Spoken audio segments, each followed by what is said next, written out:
नमस्कार मित्रांनो, स्वागत आहे आपल्या यूट्यूब चॅनलवर। आपल्या चॅनलवर नवीन असाल तर चॅनलला सबस्क्राईब करायला विसरू नका, जेणेकरून नवीन नवीन माहिती तुमच्यापर्यंत लवकरात लवकर पोहोचेल। तर मित्रांनो, आपण आज या व्हिडिओमध्ये पाहणार आहोत BMC क्लर्कचा सेकंडरी रिस्पॉन्स शीट सुद्धा आलेली आहे। आता अंदाजित कास्ट वाईज कट ऑफ किती लागणार आहे, त्याचप्रमाणे नॉर्मलायझेशन नंतर आपले किती मार्क वाढणार आहेत आणि डॉक्युमेंट व्हेरिफिकेशनसाठी आपल्याला कधीपर्यंत बोलवण्यात येणार आहे। त्याचप्रमाणे बऱ्याच विद्यार्थ्यांना आता एक प्रश्न पडत आहे की MPSC कंबाईन क्लर्कचा जवळपास 8,000 पदांची ती भरती होती, त्याचाही आता रिझल्ट लागलेला आहे। त्याचप्रमाणे टॅक्स असिस्टंट, महसूल विभाग आणि मुंबई पोलीस यांचा सर्वांचेच रिझल्ट लागलेले आहेत। त्याचा BMCवर काय परिणाम होणार आहे का? तर बघा मित्रांनो, नक्कीच याचा परिणाम होणार आहे, कारण की combine clerk, tax assistant, Mumbai police यांचे सर्वांचेच रिझल्ट लागल्यामुळे ज्या विद्यार्थ्यांचे डबल दोन्ही याच्यात सिलेक्शन झालेले असतील त्या विद्यार्थ्यांचे BMC क्लर्क या पदासाठीची जी जागा आहे ती रिक्त होणार आहे। त्यामुळे इतरांनाही त्याचा नक्कीच फायदा होणार आहे। तर विद्यार्थी मित्रांनो, आपण याआधी अंदाजित कट ऑफ सांगितलं होतं, परंतु आता रिझल्ट लागल्यामुळे आता नक्कीच थोडाफार कट ऑफमध्ये बदल होणार आहे। त्यामुळे मित्रांनो, आपण कास्ट वाईज किती जागा होत्या, किती प्रश्न आपले बरोबर यायला हवेत आणि आफ्टर नॉर्मलायझेशन किती स्कोर कट ऑफ लागू शकतो हे आपण आता पाहूया। तर चला मित्रांनो, यासाठी आपण 4 कॉलम केलेले आहेत। त्याच्यात कास्ट, जागा, प्रश्नसंख्या आणि आफ्टर नॉर्मलायझेशन किती स्कोर येईल हे आपण आता पाहूया। तर मित्रांनो, ओपन मेलसाठी 167 जागा होत्या आणि ज्या विद्यार्थ्यांचे 80 ते 85 प्रश्न बरोबर आले असतील, त्याचप्रमाणे आफ्टर नॉर्मलायझेशन हाच कट ऑफ 172 प्लस जाण्याची शक्यता आहे।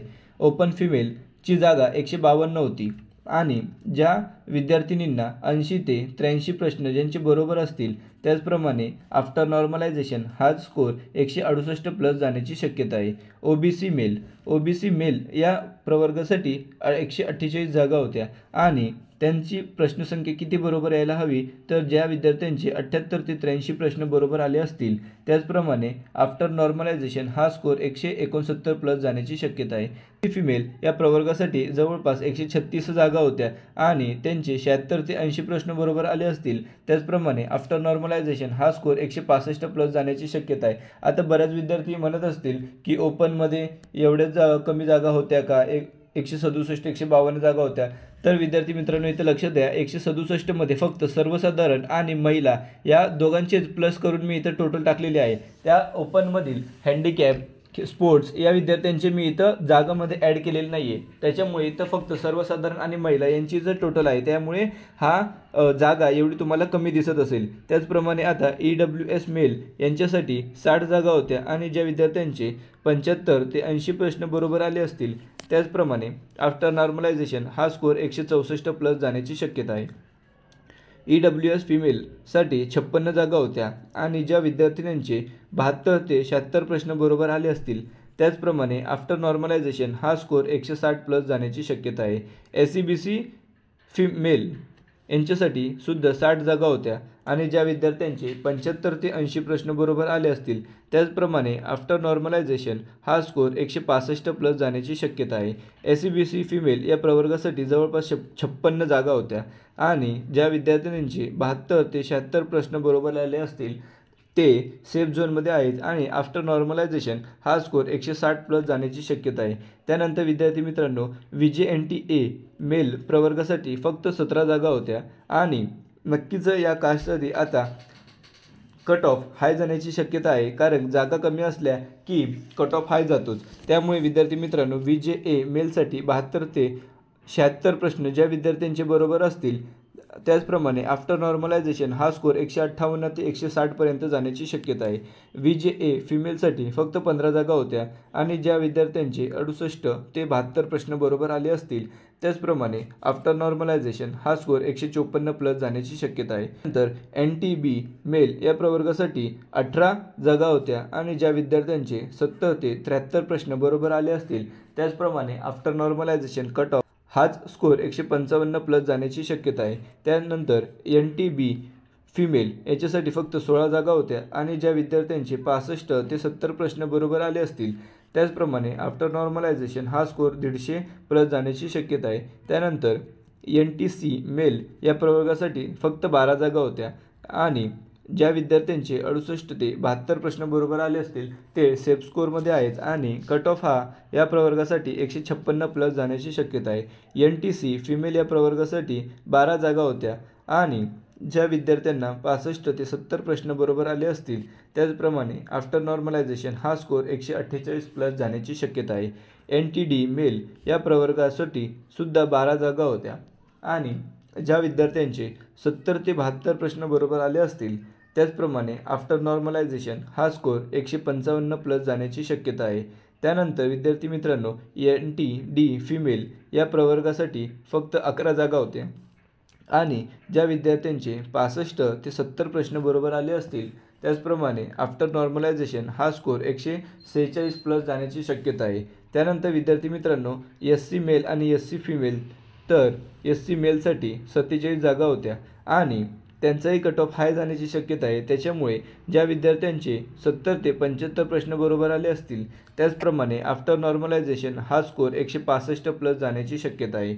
SC फिमेलसाठी 43 जागा होत्या आणि ज्या विद्यार्थ्यांचे 68 ते 72 प्रश्न बरोबर आले असतील ते कुठेतरी सेफ झोनमध्ये आहेत त्याचप्रमाणे आफ्टर नॉर्मलायझेशन हा स्कोअर 60 प्लस जाईल।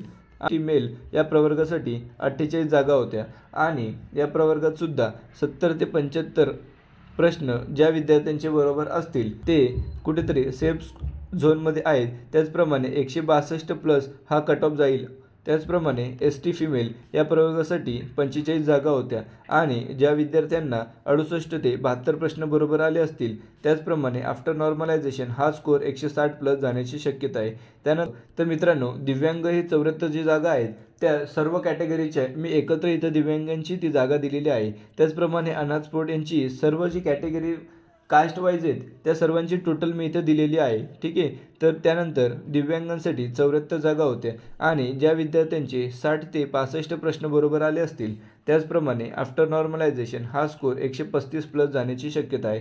अनाथांसाठी 18 जागा होत्या आणि ज्या विद्यार्थ्यांचे 62 ते 67 प्रश्न बरोबर आले असतील त्याचप्रमाणे 142 प्लस स्कोअर हा जाण्याची शक्यता आहे।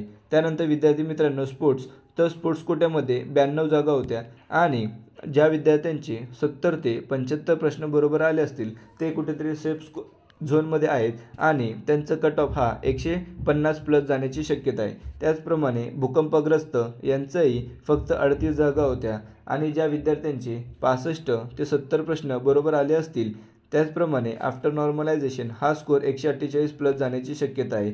तर आता बरेच विद्यार्थी कमेंट बॉक्समध्ये कमेंट करून सांगतील की सर एवढा कट ऑफ जाईल का? तर विद्यार्थी मित्रांनो पहा, नक्कीच कट ऑफ हा हाय जाणार आहे कारण की जर इथं NTB मध्ये फक्त 16 जागा आहेत तर विद्यार्थी मित्रांनो त्या कास्टमध्ये असे 16 विद्यार्थी नसणार का की त्यांना 70-75 प्लस मार्क मिळणार आहेत। त्याच्यामुळे मित्रांनो नक्कीच कट ऑफ कुठंतरी हाय जातच असतो। त्याचप्रमाणे आता मित्रांनो सेकंड रिस्पॉन्स शीट आली आहे, आता नॉर्मलायझेशनची प्रोसेस सुरू आहे।